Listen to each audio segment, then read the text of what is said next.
नमस्कार, मैं Atul Jain, Hindi news channel नेता ने 24/7 चैनल पर आप सबका हार्दिक स्वागत है। एमआईएम पार्टी की एक महिला सदस्य से मिलने का आज पहला मौका है। जैसे कि आप हमेशा देखते हो कि एमआईएम पार्टी का नाम जब आता है तो असदुद्दीन ओवैसी जी और उनके बड़े बड़े नेता जो बड़ी बड़ी सभाएं लेते हैं और उनके जो विषय होते हैं वो ज्वलंत विषय होते हैं, और लेकिन इसके पीछे एक महिला शक्ति भी है, वो आज हमें समझ में आया और आज हमें मिलने का मौका मिला। तो हमारे साथ रिजवाना खान जी है। रिजवाना खान जी, बहुत अच्छा लगा कि आज एक एमआईएम पार्टी की महिला सदस्य से हम बात कर रहे हैं। हमेशा हम जब देखते आते हैं तो एमआईएम में एक ज्वलंत चेहरा जैसे कि असदुद्दीन ओवैसी जी और उनकी पूरी टीम जब बात करती है, संसद भवन हो या विधानसभा हो, हर एक मुद्दे को लेकर जब बड़े विषय को उठाती है तो महिला कहीं ना कहीं नहीं दिखती। लेकिन आज आप मुंबई की अध्यक्षा है एमआईएम पार्टी की, कैसे लग रहा है कि अब एमआईएम पार्टी के माध्यम से एक अध्यक्ष पद महिलाओं का अब हाथ में आपके पास है, और आप क्या काम कर रही है, किस तरह काम कर रही है? देखिए, मुझे तो सबसे पहले एक खुशी की बात यह है कि ऑल इंडिया मजलिस इत्तेहादुल मुस्लिमीन की मुझे जो जिम्मेदारी दी गई है वो तो अच्छी बात है कि बहुत बड़ी मुंबई की जिम्मेदारी दी गई, लेकिन एक सच्चे सिपाही पार्टी के हम सच्चे छोटे सैनिक बन के भी काम करेंगे तो हमें गर्व महसूस होता है, क्योंकि हमारे राष्ट्रीय अध्यक्ष जनाब बैरिस्टर असदुद्दीन ओवैसी साहब ने जो हमें कहा है कि अपने किरदार को ऐसे बाखूबी निभाओ, संविधान को समझो और अपने हक को बयान करो, तो उनके जज्बे को देख के हम महिलाओं में जज्बा आ गया है। तो वो जज्बे को हम लोगों में जब लेके जाते तो महिलाएं काफ़ी हमारे से आक्रोश होती है और हमारे साथ जुड़ती है, पार्टी में आती है, और हमें बड़ी खुशी है कि हम महिला संगठन लेके चल रहे हैं। इस पार्टी में पहले महिलाएं नहीं थी और महिलाओं को जब जिम्मेदारी मिली है तो महिलाएं बाखूबी जिम्मेदारी निभाएंगी और बढ़ चढ़ के हिस्सा लेंगी इंशाल्लाह, आप खुद देखेंगे।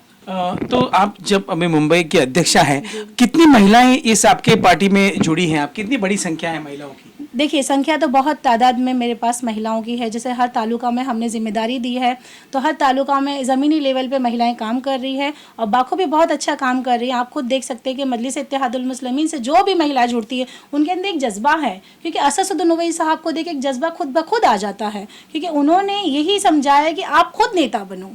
वो ये नहीं कहते कि आप मुझे नेता मानो, आपको खुद अपने अंदर लीडरशिप पैदा करनी होगी। तो ये मेरी बहनों को हम समझाते हैं और मेरी बहनें माशाल्लाह बहुत अपने अपने अपने अंदर वो खूबी ला के काम कर रही हैं अपने अपने पैमाने में।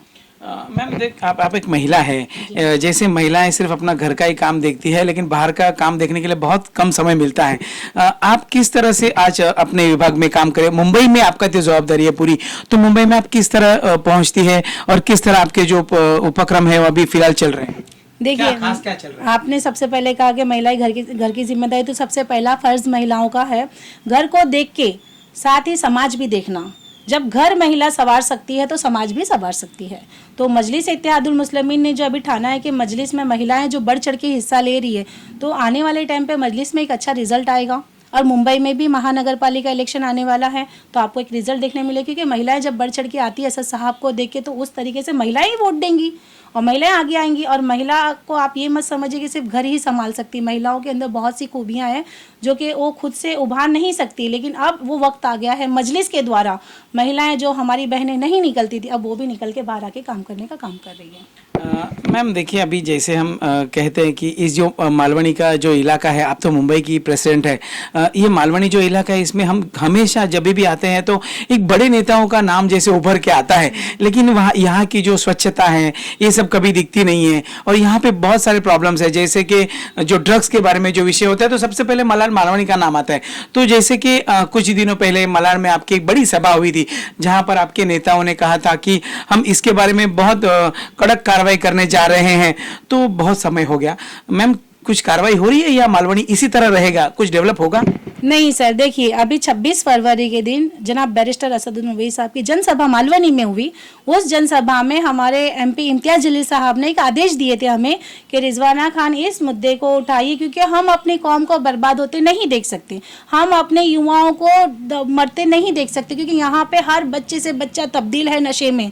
यहाँ के लोक प्रतिनिधि को फिक्र नहीं है, यहाँ के शासन प्रशासन को फिक्र नहीं है। तो हमारे इम्तियाज जलील साहब ने आदेश दिए हैं कि हम अपने बच्चों को बर्बाद होते नहीं देख सकते, हम अपने बच्चों का मुस्तकबिल बनाएंगे। तो उसके लिए हम यहाँ पे मुंबई कमिश्नर को लेटर दिए हमने और वहाँ पे कुछ समय का हमने टाइम भी दिए कि अगर ये यहाँ पे जो नशे का हब है अगर ये ख़त्म नहीं होता है तो हम सब मिल के मालवनी पुलिस स्टेशन का हम चक्का जाम करेंगे, क्योंकि पुलिस अगर संजीदगी से नहीं लेगी तो हमको वो काम करना होगा, क्योंकि कहीं ना कहीं महिलाओं पे ही अत्याचार होते हैं। अगर इंसान नशा करता है तो महिलाओं को छेड़ता है, अगर इंसान नशा करता है तो घर में महिलाओं को मारता है, तो महिलाएं क्यों अत्याचार सहे। एक घर में अगर बच्चा नशा करता है तो पूरा घर बर्बाद हो जाता है, तो वो बर्बाद होते हम अपने मालवनी के लोगों को नहीं देख सकते। तो इसके लिए हम ये काम कर रहे हैं। कुछ समय हमसे मालवनी पुलिस के सीनियर पीआई जो थे भालेराव सर, उन्होंने हमसे कुछ समय मांगा कि अवेयरनेस के लिए हमें कुछ टाइम दीजिए, और हम अरेस्ट भी कर रहे हैं लोगों को, लेकिन जैसा काम होना चाहिए वैसा नहीं हो रहा। तो मुंबई पुलिस को हम निवेदन दिए हैं, कुछ समय हमने मांगे हैं उनसे, और इंशाल्लाह आने वाले समय में अगर हमको नहीं दिखा कि काम ठीक से नहीं हो रहा है तो हम इंशाल्लाह ये मालवनी पुलिस स्टेशन के बाहर हम चक्का जाम करेंगे। मैम आपसे ज़रूर पूछना चाहूँगा, एक महिला हैं आप देखते हो कि कई समय से महिलाओं पे होने वाले अत्याचार, ये चाहे रेप हो या ऐसे बड़े बड़े केसेस हो जिनको अपने शादी के बाद उनको जो होने वाले अत्याचार हो वो कहीं रुकने का नाम नहीं ले रहे हैं। तो आप एक महिला अध्यक्षा है, आप किस तरह देख रहे हैं इस विषय को, महिलाओं के अत्याचार किस तरह रुक सकते हैं? आपको लगता है एक आप अध्यक्षा है, क्या होना चाहिए, किस तरह कायदे होने चाहिए, या किस तरह से प्रोटेक्शन महिलाओं को मिलना चाहिए? देखिए, प्रोटेक्शन कायदे कानून में तो बहुत सी व्यवस्थाएं है, कानून में तो महिलाओं को बहुत दी व्यवस्था, लेकिन कुछ पुलिस स्टेशन में ऐसी घटनाएं घटती हैं जो हमें पता चलती कि मतलब एक महिला दर्द लेकर अपना पहुंचती है तो वहां पे पुलिस प्रशासन ऐसा काम करती है, मतलब वो कौन से टेंशन में होती पता नहीं, बस उस महिला को दरकिनारे कर दिया जाता है, आप वहाँ जाइए, ये कीजिए। नहीं, ये मेरी कहना है मुंबई पुलिस से कि जब भी कोई पीड़ित महिला आती है उसको एक महिला कांस्टेबल दे के उसकी समस्या सुने, क्योंकि ऐसे कई महिलाएं हैं जो ना सुनने के बावजूद जब कहीं उसको सहारा नहीं मिलता तो कुछ ना कुछ अपने ऊपर कर बैठती हैं महिलाएं। जैसे घर में अत्याचार हो, कहीं बाहर कुछ हो रहा है, जब पुलिस भी नहीं सुनती, समाज भी नहीं सुनता, तो वो अपने आप में कुछ कर बैठती है। तो वैसे काम नहीं होना चाहिए। खास करके मुंबई पुलिस को महिलाओं के लिए एक महिला कांस्टेबल हर पुलिस स्टेशन में बिठा के खास करके महिलाओं की समस्या सुनना चाहिए, क्योंकि महिला बहुत घर से भी पीड़ित रहती है, समाज से कहीं पीड़ित होती है तो जाती है पुलिस स्टेशन में मदद के लिए। तो पुलिस को भी, प्रशासन को ध्यान देना चाहिए। आपको ज़रूर पूछूंगा क्योंकि अभी का हाल का मुद्दा है, मणिपुर का विषय आप लोगे तो हमारे बदन पे भी एक कांटे आ जाते हैं और हमें गुस्सा आता है कि क्या इसके बारे में करना चाहिए, नफरत मन में आ जाती है। आप इस मुद्दे को कैसे देखते हैं? देखिए, मणिपुर का जो आप बता रहे हैं कि बच्ची का जो हादसा हुआ है, वो बच्ची मणिपुर की नहीं, वो हमारे पूरे देश की है। तो ये जो बीजेपी सरकार के महिला सुरक्षा की बात कही तो महिलाएं कहाँ सुरक्षित कर पा रही, इनके घरों में महिलाएं नहीं है। मैं तो बोलती हूँ ऐसे ही मणिपुर में सरकार है जो खुद से इस्तीफा दे दे। नरेंद्र मोदी सरकार को ये देखना चाहिए कि महिलाओं की सुरक्षा आप नहीं कर सकते। जब महिलाएं असुरक्षित है तो आप देश कैसे सुरक्षित कर सकते हैं? तो आपको खुद ही अपने पद से इस्तीफा देना चाहिए मणिपुर की सरकार को। ये मैं कहना चाहती हूँ कि ये बहुत गलत हुआ, बहुत शर्मनाक हादसा है हम महिलाओं के लिए, क्योंकि वो हमारी बेटी है, देश की बेटी है वो हमारी, वो किसी और की बेटी नहीं है, हमारी अपनी बेटी है। तो इसके लिए हम सब ने, हमारी पार्टी ने कहीं कहीं औरंगाबाद में आंदोलन किए हैं, धुले शहर में किए हैं, बहुत सी जगह आंदोलन भी हुए हैं, क्योंकि महिलाओं के लेके हमने आवाज़ उठाई है। मजलिस मैदान में है महिलाओं को लेकर, और इंशाल्लाह हर काम के लिए मजलिस मैदान में रहे। सेंट्रल गवर्नमेंट ने कड़क से कड़क कायदे अभी वहाँ पे अमल में लाने चाहिए। क्यों नहीं लाने चाहिए? महिलाओं को लेके हर कड़क कायदे लाने चाहिए। जब महिला तकलीफ में आती है तो उसको कायदा कानून, उसको पूरी व्यवस्था देना चाहिए, और वो हो नहीं रहा है। जहां बीजेपी सरकार आती है वहां महिला सुरक्षित हो जाती है, महिलाओं की सुरक्षा नहीं होती है। तो बेटी बचाओ बेटी पढ़ाओ के नारे तो चला, जब बेटी बचेगी नहीं तो बेटी पढ़ेगी कैसे? तो मैं ये बीजेपी सरकार को कहना चाहती हूँ, आप लोग नहीं देश संभाल सकते, जब महिला नहीं सुरक्षित रह सकते तो आप देश कैसे सुरक्षित रख सकते हो? आप लोग अपने पद से इस्तीफा दीजिए। मैम, जैसे आपको एक विषय इस बारे में कहूँगा कि महिला, आज महिला मुंबई की अध्यक्षा हो, आप हर एक पार्टियों में महिला गठ है, लेकिन आपका जो महिला गठ है वो क्या आगे आने वाले दिनों में क्या ऐसा विशेष कुछ करने जा रहे हैं, या एमएम पार्टी के माध्यम से कुछ करने की कोशिश कर रहे हैं? महिला आपका जो गठ है वो, देखिए, महिला गठ हमारा मुंबई में जो है काम कर रहा है। अभी फिलहाल अगर आने वाले रिजल्ट में, अगर इलेक्शन में हमारे कुछ नुमाइंदे जीत के आते हैं तो महिलाओं को हमने ये सोचा है कि महिलाओं को देंगे हम रोजगार, छोटे छोटे रोजगार। महिला अपने पैरों पे खड़ी हो, ना ही कि किसी के दरवाजे जाके या किसी नेता से राशन लेके अपना गुजर बसर करे, वो हम नहीं होने देंगे। मजलिस इत्तेहादुल मुस्लिमीन हैदराबाद में जो काम हो रहा है वो आप देख सकते हैं, औरंगाबाद में भी हो रहा है, धुले में हो रहा है, मालेगांव में हो रहा है, महाराष्ट्र में आप देख रहे हो, हमारे एमएलए हैं, एमपी है, हर जगह पे काम अच्छे से हो रहा है, लोगों की समस्याओं का समाधान हो रहा है। तो हम ये चाहते हैं मुंबई में अगर हमारे नुमाइंदे, हमारे लोग जीत के आएंगे तो हम भी महिलाओं के लिए ऐसे रोजगार करेंगे जो हमारे घर बैठ के हमारी बहनें काम करके दो पैसा कमा सके, ना ही कि किसी के दरवाजे जाके 5 किलो राशन लेके गुजर बसर करें। मैम ये जो एमएम पार्टी है क्या ये ओनली फॉर मुस्लिम की पार्टी ऐसे कहा जाएगा कि आप और लोगों को क्या कहना चाहोगे कि आप इस पार्टी पे किस तरह विश्वास रखें या इस पार्टी को क्यों वोट दें? क्या एमआईएम में ऐसा क्या खास बात है? सर आप ये बात अभी मुस्लिम की बात करें, ठीक है, ऑल इंडिया मजलिस इत्तेहादुल मुस्लिमीन हमारी पार्टी का नाम है, लेकिन हमारे आप हेड ऑफिस जो देखते हैं दारुसलाम हैदराबाद में, उधर हर धर्म के लोग आते हैं और असदुद्दीन ओवैसी साहब हर किसी का काम करते हैं, हर किसी को अपने नज़दीक लेते हैं, उनकी तकलीफ को सुनते हैं और फ़ौरन ही उस मसले को हल करते हैं। अकबरुद्दीन ओवैसी साहब का अभी आप उठा के देख सकते हैं कि हैदराबाद में उन्होंने मंदिर का भी निर्माण के लिए अपना फंड पास किए। तो ये सब चीज़ें हैं, अभी कई हमारे नेताओं ने ऐसे काम किए हैं। तो आने वाले समय में हमारे जो लोग हैं माइनॉरिटी के लिए, अल्पसंख्यक समाज के अंदर आप समझ सकते हैं कि कितने लोग आते हैं, सिर्फ मुस्लिम नहीं आते। तो अल्पसंख्यक जो दबा हुआ, बिछड़ा हुआ पिछला तबका है, उसके लिए आवाज़ उठाना असद साहब का काम है। तो जनाब बैरिस्टर असदुद्दीन ओवैसी साहब ने हमें अपना फ़र्ज़ बताया है, उसी फ़र्ज़ पे, उनके नक्शे कदम पे हम चलने का काम कर रहे हैं। मैम देखिए, जैसे कि आपने कुछ राज्य आपने महाराष्ट्र में कुछ विषय लिए, जैसे धुले हैं, ऐसे कुछ जगह पर सिर्फ एमएम पार्टी का नाम है और एक लोग जीत के आते हैं जो उम्मीदवार हैं। बाकी जगहों पर उम्मीदवार जीतना बहुत मुश्किल हो जाता है और ऐसा कहा जाता है कि आप लोग कांग्रेस के वोट तोड़ते हैं या बीजेपी की एक टीम है। किस तरह देखते हो कि आने वाले दिनों में अपनी पार्टी किस तरह मजबूत होगी? क्या प्रॉब्लम है जैसे कि आप कांग्रेस के वोट तोड़ते हो? देखिए, अभी आप मीडिया के द्वारा ये सवाल पूछ सकते हैं, क्योंकि हर मीडिया पूछती, छोटी हो या बड़ी हो, कोई भी मीडिया पूछेगी।